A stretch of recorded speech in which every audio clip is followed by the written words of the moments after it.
विद्यार्थी मित्रांनो, आपण आत्तापर्यंत वर्ग 12वीचा मराठी विषयातील घटक 3 म्हणजेच आयुष्य आनंदाचा उत्सव या पाठाचे लेखक आहेत शिवराज गोरले। याचे 5 भाग म्हणजेच 5 व्हिडिओज आपण आतापर्यंत बघितले आणि त्या 5 व्हिडिओमध्ये आपण लेखकांनी म्हटल्याप्रमाणे आनंद हा अनुभवावा लागतो, तो माणसाच्या अंतरंगात असतो। अंतरंगात असलेल्या या अनुभवाची अनुभूती येण्यासाठी आपल्याला तो आनंद अनुभवण्यासाठी आपल्याला काय गरजेचं आहे? स्वतःच्या चित्ताचं शुद्धीकरण, म्हणजे स्वतःचे विचार, स्वतःचं मन शुद्ध असलं की आपल्याला आनंद आपोआप प्राप्त होतो। आणि म्हणून हे सांगत असताना लेखक म्हणतात की इतरांना पेढे वाटणं सोपं असतं, परंतु स्वतःला खुश ठेवणं, स्वतःला आनंदी ठेवणं हे मात्र तितकंच कठीण आहे। आणि म्हणून आनंद साजरा करायचा असेल तर इतरांच्या दुःखावर पोचलेला आनंद हा कधीच आपल्याला आनंद देऊन जात नाही। आणि म्हणून आपल्याला निखळ आनंद प्राप्त करायचा असेल तर मन, चित्त, आपले स्वतःचे विचार शुद्ध ठेवले, निखळ ठेवले की आपल्याला निखळ आनंद प्राप्त होऊ शकतो। यानंतरचा आता पुढचा भाग आपण लेखक म्हणतात बघा की लोकांना पेढे वाटणं सोपं असतं, पण स्वतःला आनंद वाटणं मात्र कठीण आणि वेगळं असतं।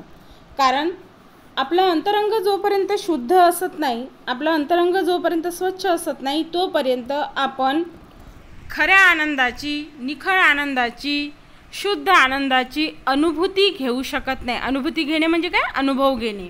आणि म्हणून लेखक काय म्हणतात बघा की स्वतःच्या मनातील ईर्ष्या, असूया, द्वेष, हेवे दावे, मी कालच्याच व्हिडिओमध्ये म्हटलंय बघा की जे 6 शत्रू आहेत अंतरंगात, प्रत्येक व्यक्तीच्या अंतरंगात असतात, हे 6 शत्रू जोपर्यंत आपण मनातून काढून फेकत नाही तोपर्यंत आपण चित्ताचं शुद्धीकरण करू शकत नाही किंवा चित्ताला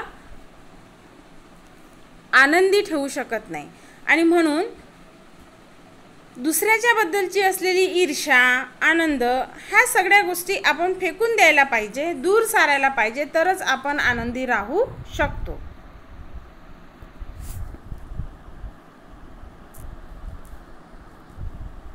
पुढे बघा काय म्हटले त्यांनी, आनंदी राहण्यासाठी उदाहरण दिलं की आपल्याला एखादं बक्षीस मिळालं तर आपण त्या मिळालेल्या बक्षिसाचं कौतुक करण्याऐवजी, त्याचा आनंद साजरा करण्याऐवजी आपल्याला कोणत्या गोष्टीचं वाईट वाटतं की माझ्यापेक्षा दुसऱ्याला 4 बक्षिसं जास्त मिळाली याचं आपल्याला दुःख वाटतं, किंवा एकतर अशा गोष्टीचा आपल्याला आनंद होतो की मला 1 तरी मिळाला पण त्याला एकही मिळालं नाही। म्हणजे दुसऱ्यांची दुःख आपण जास्त कुरवाडत बसतो, दुसऱ्यांच्या गोष्टी आपल्यासाठी जास्त महत्त्वाच्या असतात आणि म्हणून आपल्याला मिळालेलं बक्षीस आपल्याला आनंद देऊन जात नाही। आणि म्हणून लेखक म्हणतात की आनंद हा कधीच दुसऱ्याच्या दुःखावर पोचला जाऊ शकत नाही, तो पोचल्या जाऊ शकत नाही, कारण त्यासाठी महत्त्वाचं म्हणजे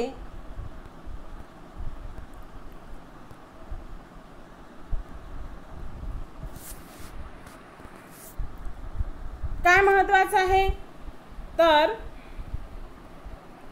दुसऱ्याच्या दुःखामध्ये जर आपण आनंद शोधण्याचा प्रयत्न केला तर आपल्या चित्ताला शुद्ध आनंद प्राप्त होत नाही। आणि चित्ताचे शुद्धीकरण जोपर्यंत असत नाही तोपर्यंत माणूस खऱ्या आनंदापासून कोसोदूर असतो। आणि म्हणून लेखक म्हणतात की खऱ्या आनंदाने जगायचं असेल तर त्यासाठी सगळं जग छान, सुंदर, स्वच्छ वाटण्यासाठी आधी माझं अंतःकरण, माझा अंतरंग आधी शुद्ध आणि स्वच्छ वाटायला हवा। आणि म्हणून लेखक म्हणतात की स्वतःच्या मनात तो मावेनासा झाल्यानं सर्वांना वाटावंसं वाटतो। काय वाटावंसं वाटतं? सुख। मी उदाहरण दिलं होतं तुम्हाला की माणूस काय करतोय, दुःख दिल्याने म्हणजे आपण दुसऱ्याला दुःख दिल्याने आपल्याला समाधान प्राप्त होत नाही, कुठेतरी आपल्यालाही त्याचं वाईट वाटत असते. आणि म्हणून लेखक काय म्हणतात पहा, की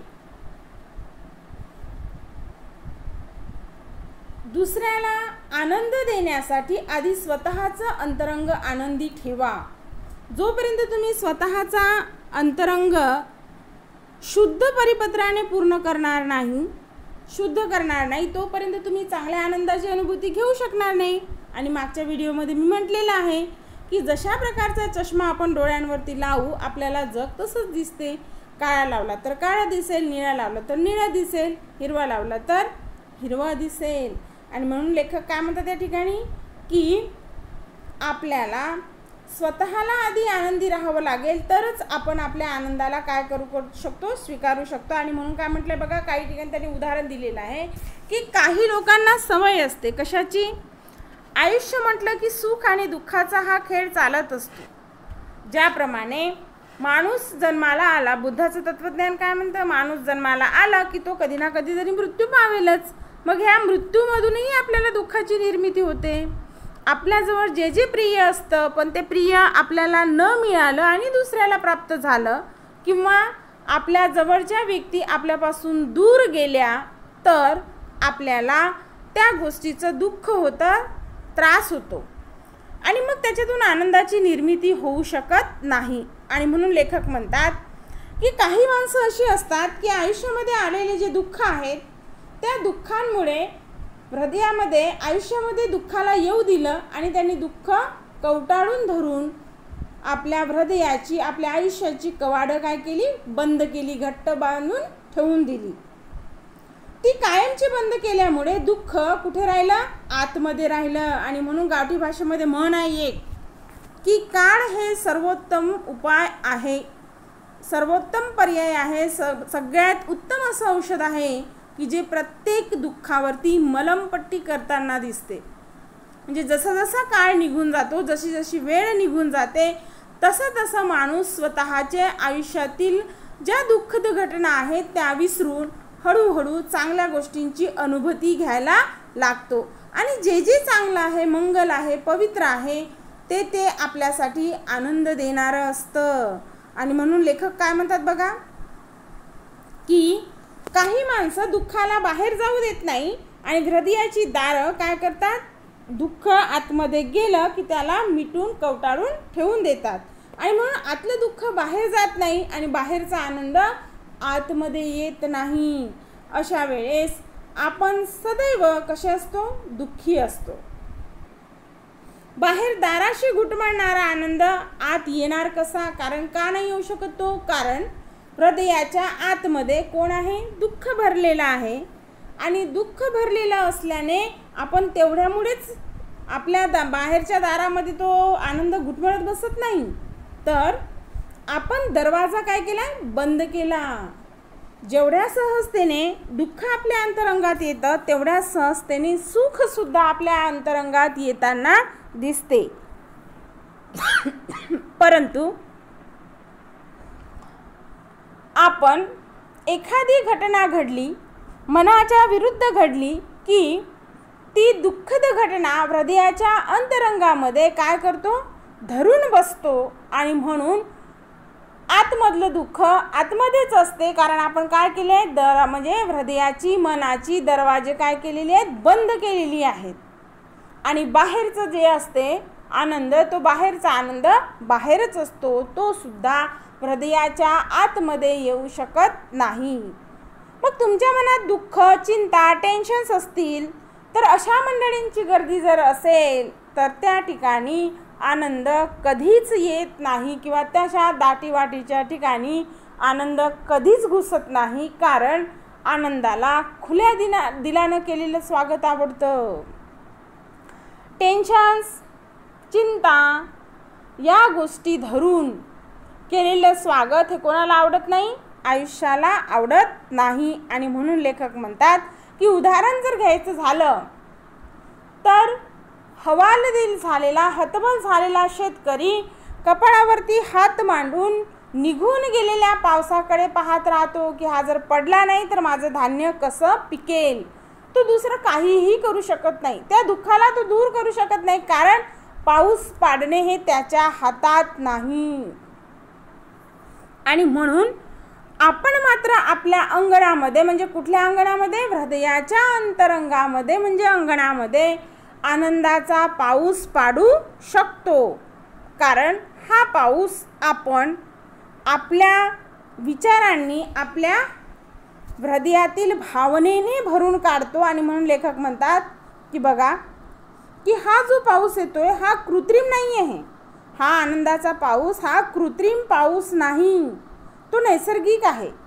नैसर्गिक म्हणजे सहज. माझा बघण्याचा दृष्टिकोन जर आनंदी असेल तर मला सगळ्याच गोष्टी आनंदी दिसतात. आणि म्हणून लेखक म्हणतात की असा हा आनंदाचा पाऊस आपलं अंतरंगातील अंगण म्हणजे हृदयाच्या अंतरंगात दडलेल्या आपल्या ज्या भावना आहेत ह्या सुखावून टाकतो. आपल्या आनंदी वृत्तीने संपूर्ण दुःखद भावना मिटवून तो नवीन सुखाच्या भावना काय करतो, त्या ठिकाणी जन्मास घालतो. आणि म्हणून लेखक म्हणतात की आनंद हा आपण घ्यायचा असतो, तो कोणी आपल्याला देत नाही. मी कालच्या व्हिडिओमध्ये म्हटलंय तुम्हाला की बाजारात जाऊन पाव किलो कांदे आणायची गोष्ट जर असेल तर आपण ती सहजतेने आणू शकतो. पण आनंद ही एक मानसिक अवस्था आहे. आता मानसिक हा शब्द जो वापरलाय मी, हा वापरत असताना आपल्याला मानसिक शब्द फक्त कशाशी रिलेटेड वाटते, कशाशी जोडलेला वाटतो, तो वाटतो फक्त मानसिक रुग्णांशी. मानसिक रुग्णांशी जोडलेला नाही, तर आनंद ही एक मानसिक अवस्था आहे. अवस्था म्हणजे स्थिती. आपल्या अंतरंगात घडणाऱ्या ज्या विविध भावभावना आहेत, या भावभावनांची अवस्था म्हणजे मानसिक अवस्था. आणि ही मानसिक अवस्था केव्हा फ्रेश असते, जेव्हा सगळ्या गोष्टी आपल्या मनासारख्या घडताना दिसतात. जेव्हा ह्या गोष्टी मनासारख्या घडतात तेव्हा आनंद निर्माण होतो. जेव्हा मनाविरुद्ध घडतात तेव्हा दुःख निर्माण होतं. आणि म्हणून लेखक म्हणतात की सुख आणि दुःख ह्या एकाच नाण्याच्या दोन बाजू आहेत. त्या पलटवता येणार नाही. त्या आलटून पालटून सतत येत असतात. उदाहरण देताना मी कुठल्या तरी व्हिडिओमध्ये म्हटलेलंच आहे की माणसाच्या आयुष्यामध्ये सुख हे गव्हाच्या दाण्यामध्ये असलेली जी जव आहे त्या जवा एवढं असते, एका छोट्याशा जवा एवढं असते. पण त्या सुखाचा आपण काय करतो, गवगवा करतो, कारण ते आपल्याला आनंद देतं. आणि दुःख मात्र सुपा एवढं असते, ज्या सुपामध्ये आपण म्हणजे धान्य पाकडतो, दाणे पाकडतो.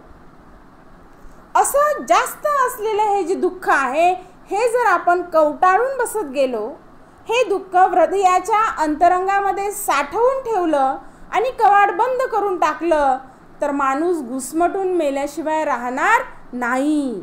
म्हणून लेखक म्हणतात की हृदयाची कवाडं खोला आणि तुमच्या हृदयाच्या कवाडाच्या बाहेर तुमच्या मनाच्या अंगणामध्ये घुटमळत बसलेला हा जो आनंद आहे, जो दस्तक देत आहे तुमच्या कशावरती, हृदयाच्या पटलावरती, तो दस्तक देणारा आनंद त्याला टकटक करून घरात येऊ द्या, तुमच्या हृदयाच्या अंतरंगात येऊ द्या. मनाची कवाडं खोला. आनंद जर का एकदा अंतरंगामध्ये घुसला तर सुपा एवढं असलेलं हे जे दुःख आहे, हे दुःख आपोआप आयुष्यामधून निघून जाईल. म्हणजे बघा, एक छोटंसं जवा एवढं असलेलं सुख सुपा एवढ्या असलेल्या दुःखाला क्षणार्धात दूर करू शकते. पण माणूस स्वतःच या दुःखाला काय करतो, कवटाळून बसतो, हृदयाचे दरवाजे बंद करतो आणि म्हणून सुख आतमध्ये येऊ शकत नाही. आणि म्हणून लेखक म्हणतात की हे दाराच्या बाहेर घुटमळत बसलेला हा जो आनंद आहे, हा आनंद जर तुमच्या अंतरंगात गेला, तुमच्या हृदयाच्या कप्पात, तुमच्या हृदयाच्या अंगणात जर तो घुसला तर तो संपूर्ण दुःख नाहीसं करतो आणि त्या ठिकाणी स्वतःचा आनंद तो निर्माण करतो. आणि म्हणून लेखक म्हणतात की आनंद ही गोष्ट अशी नाही की ती कोणी आपल्याला देईल, की तुम्ही दुःखी आहात आणि दुःखी असताना कोणी येईल आणि तुला हसवण्याचा नेहमीच प्रयत्न करेल असं नाही. एक वेळा, दोन वेळा फ्रेंडशिप म्हणून, मैत्री म्हणून बरेच मित्र तुमच्याजवळ येतील जातील, पण तुम्ही जर त्यातून बाहेर पडण्याचा प्रयत्नच केला नाही तर एक वेळ अशी येईल की सर्वांना असं वाटेल की यालाच याच्यातून बाहेर पडायचं नाही, किती प्रयत्न करायचे, यालाच याचं दुःख बाजूला सारता येत नाही, मग आपण किती प्रयत्न करायचे. आणि म्हणून लेखकाचं काय म्हणणं आहे की आत्मविश्वासाच्या जोरावरती आपण आपलं स्वतःचं दुःख दूर करू शकतो. फक्त त्यासाठी थोडीशी हिंमत लागते, त्यासाठी थोडीशी ताकद लागते आणि दुःख पचवून सुखाला आमंत्रित करण्यासाठी मोठं काळीज लागते. आणि म्हणून लेखक काय म्हणतात पहा की जेव्हा आपण दाराच्या बाहेर घुटमळीत बसणाऱ्या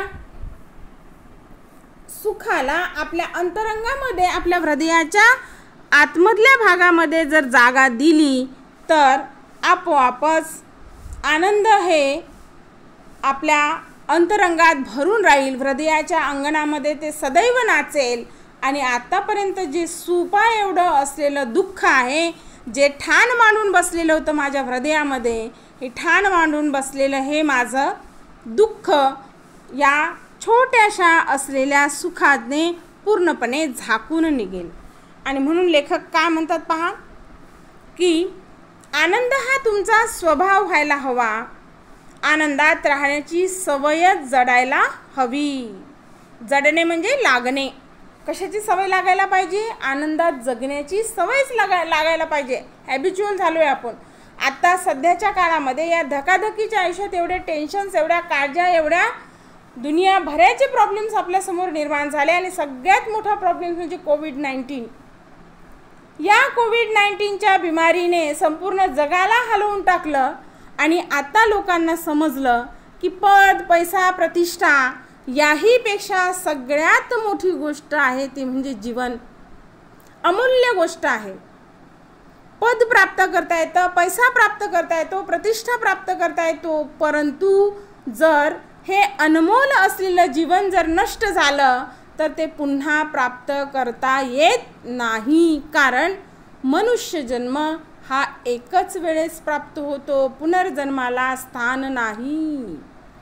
मग एकदाच प्राप्त झालेला हा जो मानवी जीवन आहे, या मानवी जीवनाचा आनंद घेणे, अनुभव घेणे आणि प्रत्यक्ष त्या गोष्टी जिवंतपणे जगणे हे जास्त महत्त्वाचं आहे. आणि म्हणून लेखक म्हणतात की आनंद हा तुमचा स्वभावच व्हायला पाहिजे, आनंदात राहण्याची तुम्हाला सवयच जडायला हवी. सगळी धडपड आनंदासाठी चाललेली असते, पण आनंद घ्यायचा वेळ नसतो, हेच अनेकांचे दुःख असते.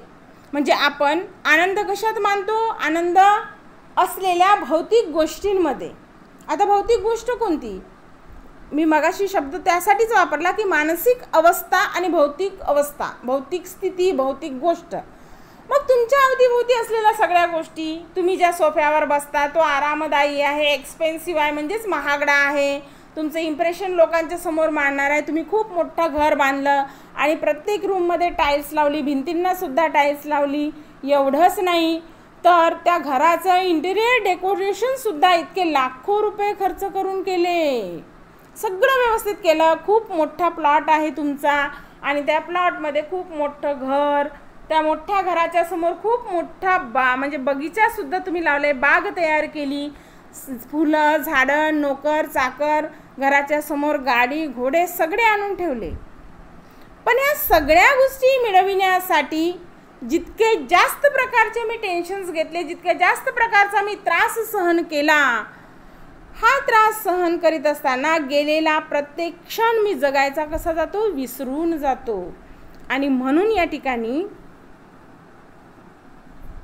काय म्हणतात लेखक की सगळी धडपड आपण आनंदासाठीच करतो. कशासाठी? की घराचा जर प्रमुख कोणी असेल तर त्या प्रमुखाला असं वाटत असते की माझ्या कुटुंबातील माणसं हे सुखी, समाधानी असायला पाहिजे, त्यांच्या प्रत्येक गरजा मी पूर्ण करायला पाहिजे.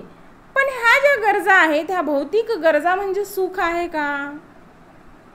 एखाद्याचे वडील रात्रंदिवस काम करतात, परंतु रात्रंदिवस काम केल्यानंतर जेव्हा सकाळी मुलं झोपलेली असतात तेव्हा घरातून बाहेर पडणे कामासाठी, आणि रात्री जेव्हा मुलं झोपलेली असतात तेव्हा तुम्ही घरातून वापस येताय, तर जे बालपण मुलांसोबत तुम्ही जगायला पाहिजे ते बालपण तुम्हाला जगता येतं का?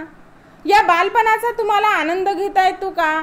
कारण जेव्हापर्यंत मुलं छोटी असतात, लहान असतात, तेव्हापर्यंत ती आई वडिलांच्या सोबत असतात, सदैव फिरत असतात. त्यांच्या प्रत्येक गरजा सुरुवात आणि शेवटही आईवडिलांपासूनच होते आणि संपतातही आईवडिलांपर्यंतच.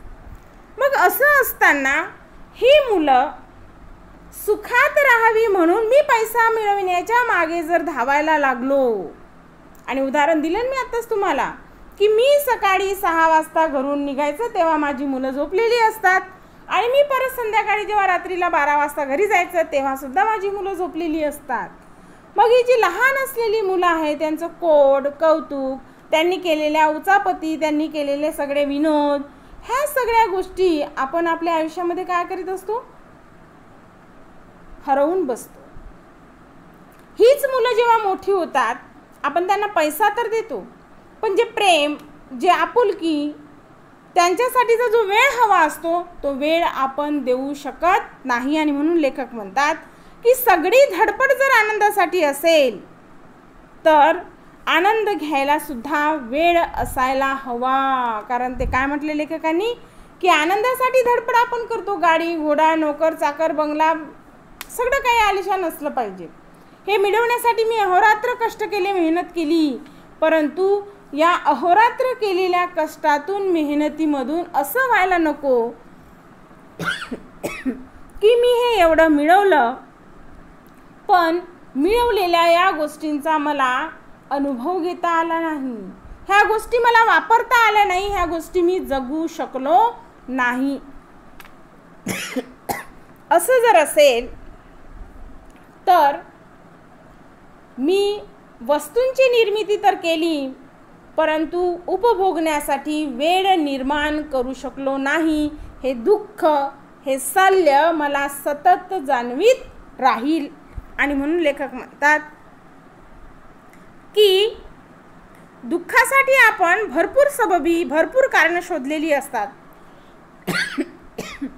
आनंदासाठीची मात्र मोजकीच कारणं आपल्याला माहिती असतात. खरं म्हणजे हे उलट व्हायला हवं. काय म्हटले त्यांनी की सुपा एवढं असलेलं दुःख मानवाच्या अंतरंगामध्ये ठाण मांडून बसलं की दाराच्या बाहेर घुटमळत बसलेल्या आनंदाला तो येऊ देत नाही. आणि म्हणून मनाची कवाडं खोला, बाहेर घुटमळणाऱ्या या आनंदाला घरात प्रवेश करू द्या, हृदयाच्या अंतरंगात प्रवेश करू द्या, म्हणजे सुपा एवढं असलेलं हे दुःख तुमच्या आयुष्यातून निघून जाईल. आपण दुःखासाठी अनेक सबबी देतो, माझ्याकडे हे नाही, माझ्याकडे ते नाही, मला बसायसाठीची जागा नाही, माझ्या घरी माझ्या वडिलांनी ऑनलाईन क्लासेससाठी पुस्तकं घेऊन नाही दिली, माझ्या वडिलांनी ऑनलाईन क्लासेससाठी मोबाईल घेऊन नाही दिला, मला बसायसाठी सेपरेट रूम नाही, मला बाहेर बसावं लागतं. मग म्हशींचा, गाईचा, सगळ्यांचा आवाज येतो. या सगळ्या गोष्टींची आपण कारणं देत बसतो आणि कारणं देत ते कारणं देत असताना आपण आपल्या खऱ्या आनंदापासून कोसो दूर जात असतो. जितकी कारणं आपण आपल्या चुकीच्या गोष्टीसाठी देऊ तितकेच आपण त्या वस्तूपासून, त्या गोष्टीपासून दूर जाताना दिसतो. आणि म्हणून लेखक म्हणतात की दुःखाची भरपूर कारणं आहेत, सबबी म्हणजे कारणं आहेत, ती शोधलेलीही असतात, पण आनंदासाठीची मात्र मोजकीच कारणं असतात, आपल्याला माहिती असतात. खरं म्हणजे हे उलट व्हायला हवं. कारण सध्याच्या या धकाधकीच्या काळामध्ये माणसाला एवढी चिंता, एवढी टेन्शन, धकाधकी म्हणजे जी स्पर्धा आपण लावलेली आहे, माणसानेच माणसासाठी लावलेली स्पर्धा, या स्पर्धेचा परिणाम इतका विपरीत आहे की आज माणूस हृदयरोगासारख्या, कर्करोगासारख्या, मधुमेहासारख्या या दीर्घ बिमाऱ्यांना काय पडतो? बळी पडतो, की ज्यामधून काही वेळेला बचावणं सुद्धा कठीण झालेलं आहे. आणि म्हणून लेखक म्हणतात की आपल्याला या आनंदासाठी काय करायला पाहिजे, कारण देत बसण्याऐवजी आपण आनंद अनुभवला पाहिजे, आनंद आपण जगलो पाहिजे. आणि म्हणून बघा काय म्हटलं त्यांनी की सध्याच्या काळामध्ये ज्या दुःखाला आपण फार अंजारून गोंजारून कवटाळून बसतो त्या दुःखाला दूर झटकून द्या आणि जो आनंद आहे हा आनंद आयुष्यामध्ये अनुभवा. तुम्हाला खरंच छान वाटेल, समाधान झाल्यासारखं वाटेल, आनंद प्राप्त होईल. आणि म्हणून लेखक म्हणतात आनंद होणं, छान वाटणं, मस्त वाटणं हे एकदम सोपं आणि सवयीचं करून घ्यावं. वाईट वाटणं दुर्मिळ अपवादाचं करून ठेवावं. पण असं होतं का? प्रत्येकाच्याच घरात माझी भावना दुखावल्या गेली, माझ्याकडे कोणी लक्ष देत नाही, माझं कोणी ऐकतच नाही, आम्ही लहान आहोत म्हणून असं करतात. आईवडिलांनी जर मुलांवरती जबरदस्ती केली, रागवलं तर मुलांना असं वाटते की नेहमीच आम्हाला बोलतात, जेवायला घालतात म्हणून असं बोलत असतात. असं हे जे सतत सुरू असते, या सुरू असणाऱ्या या गोष्टीची, या बुणबुणीची अनुभव म्हणजेच महत्त्वाचं काय आहे की सतत मला आनंदी वाटलं पाहिजे, मी सतत खुश राहिलं पाहिजे, सतत छान वाटत राहिलं पाहिजे, मस्त वाटत राहिलं पाहिजे. आणि म्हणून ही गोष्ट आपण आपल्या काय करायची, अंतरंगात सवयीला लावून टाकायची. वाईट वाटणं हे दुर्मिळ असलं पाहिजे. पण मानवी मनाची ही प्रवृत्ती आहे, मानवी मनाची काय आहे, प्रवृत्ती आहे. जे जे नकारात्मक असते त्याकडे आपलं मन पहिले धावते. कारण उदाहरणार्थ जो मोबाईल तुम्ही यूज करता याच्यामध्ये असलेला इंटरनेट पॅक, ऑनलाईन क्लासेस करत असताना कनेक्टिव्हिटीचा प्रॉब्लेम आला किंवा क्लास जुळला नाही, जसा आज मला आला टेक्निकल अडचणीचा भाग, तर अशा वेळेस आपण काय करतो, क्लास बंक करतो, ऑनलाईन क्लास बंक करतो. मॅडमला दिसत थोडी असतो सतत मी, आणि तो ऑनलाईन क्लास मी बंक केला की मग मी काय करतोय, आराम, नुसताच आराम करतो का, मला आवडतील ते, मला योग्य वाटतील ते यूट्यूबवरचे वेगवेगळे व्हिडिओज आपण बघतो आणि नको असलेल्या गोष्टींची ही जाणकारी करून घेत असतो. आणि म्हणून लेखक म्हणतात की वाईट वाटणं हे दुर्मिळ असायला हवं. राग येणं, द्वेष येणं, मदमत्सर वाटणं हे कसं असायला हवं, दुर्मिळ असायला हवं. पण चांगलं वाटणं, एकदम सोपं वाटणं हे कसं आनंदी राहण्याचं लक्षण असल्याने ते सवयीचं करून घेतलं पाहिजे.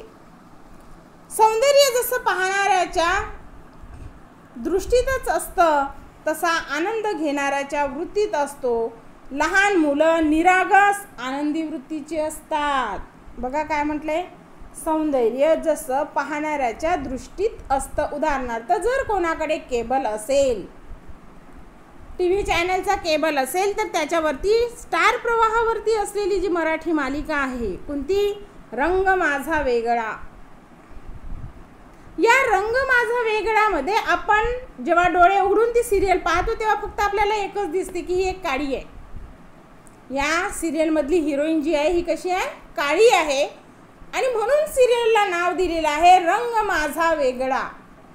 हे कारण असेलही, पण मराठीचे आपण जाणकार लोक म्हणून रंग माझा वेगळा हे केवळ काळ्या रंगासाठी म्हणून दिलेल्या सिरियलचं नाव नाही, तर रंग माझा वेगळा कारण माझं बाह्यांग जरी काळं असलं तरी अंतरंग मात्र स्वच्छ आहे. माझे विचार कसे आहेत, शुद्ध आहेत, पवित्र आहेत, पारदर्शक आहेत.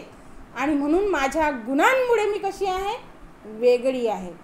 दोन वेगळ्या प्रवृत्तींची माणसं एकत्र दिसतात तुम्हाला. उदाहरणार्थ त्या सिरियलमधली असलेली जी ती हिरोईन आहे दीपा, या हिरोईनचा रंग काळा आहे परंतु तिचे विचार मात्र गोरे आहेत, तिचे विचार मात्र शुद्ध आहेत, चांगले आहेत. ती जीवनाच्या प्रत्येक समस्या सोडवून आनंदी राहण्याचा प्रयत्न करते. या उलट तिची जी सासू आहे, मिसेस सौंदर्य इनामदार म्हणतात, ती रंगाने गोरी आहे, राहताना छान इम्प्रेसिव्ह असते, श्रीमंती थाट दिसतो तिचा, परंतु तिचे विचार मात्र शूद्र आहेत, तुच्छ आहेत. या दोन गोष्टी, या दोन दृष्टिकोनाचा भाग त्या ठिकाणी दाखवला आणि म्हणून त्यामध्ये असलेला जो हिरो आहे डॉक्टर कार्तिक, हा जो हिरो आहे याने तिच्या बाह्य सौंदर्याकडे न पाहता तिच्या मनाचं शुद्धीकरण, तिच्या मनाचं सौंदर्य त्याने पाहिलं, तिच्या विचारांचं सौंदर्य तिने पाहिलं आणि म्हणून आनंद हा कशामध्ये नसतो, आनंद हा पाहणाऱ्यांच्या दृष्टीत असतो, तो घेणाऱ्यांच्या वृत्तीत असतो. वृत्तीत म्हणजे सवयीमध्ये. ज्याप्रमाणे लहान मुलं निरागस असतात, त्यांना हेवा देवा राग मत्सर काहीही नसतं, अशी ही जी लहान मुलं आहेत ही क्षणात भांडतात, क्षणात मिसळतात, एक असलेलं चॉकलेट वाटून खातात. पण हीच मोठी माणसं असली तर एकदा का यांचं भांडण झालं तर ते नंतरच्या काळात मिटत नाही. कारण मोठेपणामध्ये कुठेतरी एक अहंकाराची जोड त्या गोष्टीला येते आणि मग आपल्या भावना विनाकारण दुखावल्या जातात. आणि म्हणून या ठिकाणी लेखक काय म्हणतात की सौंदर्य जसं पाहणाऱ्याच्या दृष्टीत असतं तसा आनंद हा घेणाऱ्याच्या वृत्तीत असतो. म्हणजेच काय तर बाह्य गोष्टींपेक्षा आंतरिक गोष्टींना जर तुम्ही जास्त महत्त्व दिलं तर ती प्रत्येक गोष्ट तुम्हाला काय होईल, आनंद देऊन जाईल. आणि म्हणून लेखक म्हणतात की लहान मुलं जसे निरागस आणि आनंदी प्रवृत्तीचे असतात, त्यांना दुसऱ्या कुठल्याही गोष्टींचं काहीही देणं घेणं लागत नाही, अशा या आनंदी असण्याच्या वृत्तीचाच आपण काय करायला पाहिजे, स्वीकार करायला पाहिजे. म्हणूनच ती आनंद घेण्यात तरबेज असतात. आनंद हा त्यांचा आग्रह असतो. उदाहरण दिले बघा, आनंद हा त्यांचा काय आहे, आग्रह आहे. सक्तीने घेतात ते आनंद, जबरदस्तीने त्यांच्याकडे ते आपला आनंद ओढून घेतात आपल्याकडे. उदाहरण दिले बा, छोटे छोटे उदाहरण. त्यांनी हात हा शब्द कशामध्ये दिलेला आहे, एकेरी अवतरण चिन्हांमध्ये दिलेला आहे. हात केल्यावर चिमणी भुरकन उडाली तरी त्यांना केवढा आनंद होतो. आता हात हा शब्द मराठी ही द्विअर्थी भाषा आहे. एकाच शब्दाचे अनेक पर्याय निघताना दिसतात, अनेक समानार्थी शब्द निघताना दिसतात. उदाहरणार्थ हा एकेरी अवतरण चिन्हामध्ये असलेला हात दोन अर्थांनी वापरलेला आहे. जसं बघा, वाक्याला मी पुन्हा वाचते आहे.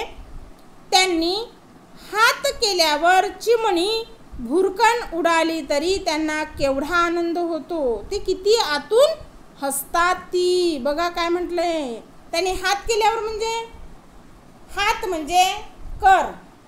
तुमचा हा जो हिंदीमधला हात आहे, हँड, हा म्हणजे हात. आणि लहान मुलं बोलताना बोबडेपणाने बोलतात आणि त्यावेळेस ते चिमणीला जर हाकलवून लावायचं असेल, कुत्र्याला हाकलवून लावायचं असेल, एखाद्या गोष्टीला हाकलवून लावायचं असेल तर हट म्हणत नाही, हात हात म्हणतात. हा शब्द दोन अर्थांनी वापरलेला आहे. आणि म्हणून लेखक काय म्हणतात की लहान बालक अंगणात जर खेळत असेल आणि चिमण्या जर दाणे वेचायसाठी टिपायसाठी आल्या असतील तर तो रांगत रांगत जाऊन आपल्या हाताने हात वरती उचलतो आणि त्याला आपल्या बोबड्या शब्दांमध्ये हॅट हॅट करतो. त्याचा तो आवाज आणि त्याच्या हाताचे ते हातवारे हे दोन्हीही बघून चिमण्या कशा असतात, भुरकन उडून जातात. आपल्याकडे कोणीतरी येतंय, आपल्याला काहीतरी त्रास होईल असं वाटून त्या चिमण्या छोट्याशा बालकाने केलेल्या हात या शब्दोच्चार आणि त्याचबरोबर त्याने उचललेला जो हात असतो, या उचललेल्या हाताला घाबरून त्या काय करतात, पटकन उडून जातात. ही चिमणी उडून जाण्याची सहज क्रिया सुद्धा त्या निरागस लहान मुलांना खूप आनंद देऊन जाते.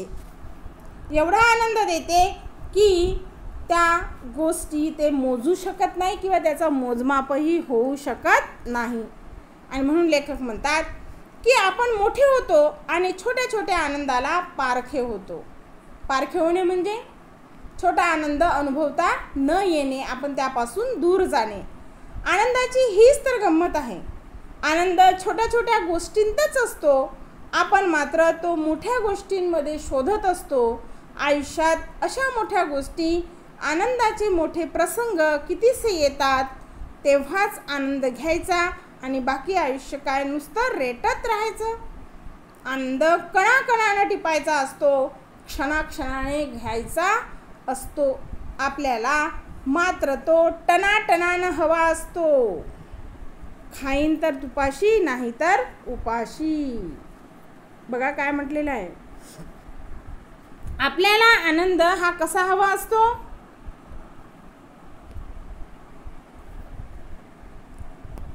एक मिनिट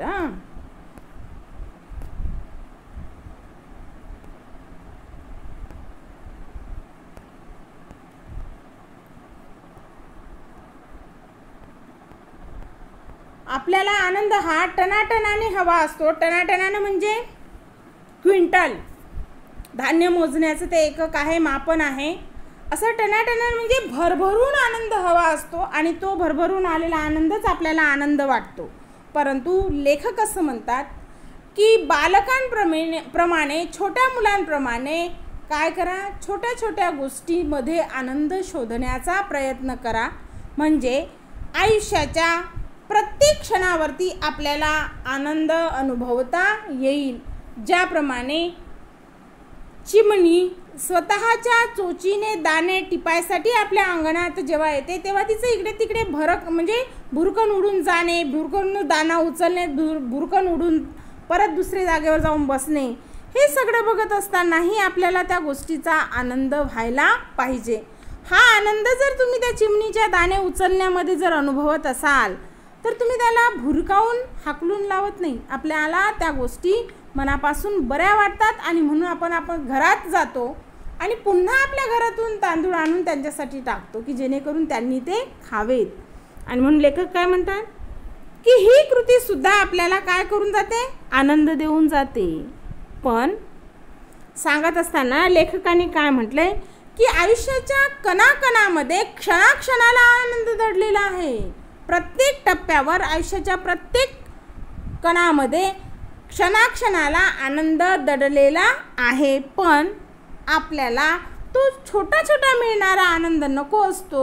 आपल्याला हवं असते मोठं मोठं स्वप्न. तर मोठं स्वप्न म्हणजे पूर्वी माझ्याकडे सायकल नव्हती, मी पायी फिरायचो. नंतर मी थोडे पैसे कमवायला लागलो आणि मी माझी स्वतःची सायकल घेतली. मला सायकलीचा खूप आनंद झाला, पण माझ्या मित्राने गाडी घेतली, मला त्याचं दुःख जास्त झालं. म्हणजे मी सायकल घेतली याचा आनंद मला होण्याऐवजी त्याने गाडी घेतलं याचं दुःख मला जास्त होतं. आणि म्हणून आतापर्यंत माझ्याकडे नसलेल्या सायकलीचा आनंद मी हरवून बसतो. आणि म्हणून लेखक म्हणतात की दुसऱ्याचा हेवा करू नका, ईर्ष्या करू नका. याच्याने आनंद अनुभवता येत नाही. तो अनुभवण्यासाठी आपल्याला आयुष्याच्या कणाकणात दडून बसलेला हा जो क्षणाक्षणाचा आनंद आहे, या क्षणाक्षणाच्या आनंदाला अनुभवा, जगा, त्याला टनाटनाने मिळावा अशी अपेक्षा करू नये. आणि म्हणून ते उदाहरण देतात बघा, खाईन तर तुपाशी, नाही तर उपाशी. तिथंच सगळं चुकतं. कारण काय, जे जे समोर येतं ते पत्करून त्या गोष्टी पूर्ण करण्याचा प्रयत्न केला गेला तर आपण आनंद अनुभवू शकतो. आणि म्हणून लेखक असं म्हणतात की आयुष्यात प्रत्येक ठिकाणी आनंद दडलेला आहे.